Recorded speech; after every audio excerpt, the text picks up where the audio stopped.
Babe, if you have textured skin and you're tired of your makeup not lasting throughout the day, this is your sign to pick up e.l.f.'s Hydro Grip Primer. If you've never seen this product, you're late. You've been living under a rock and you need to get on it because it's super hydrating to the skin. It actually grips to your face, making your makeup last throughout the day, and its natural gel formula helps to smooth out your skin if you have texture like me.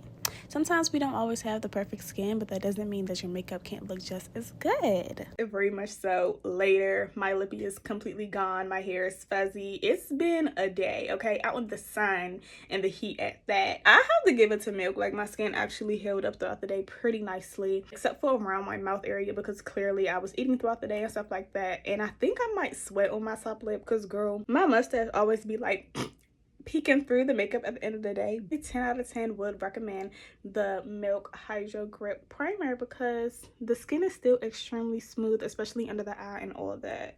I'm still glowy. It's just been a day.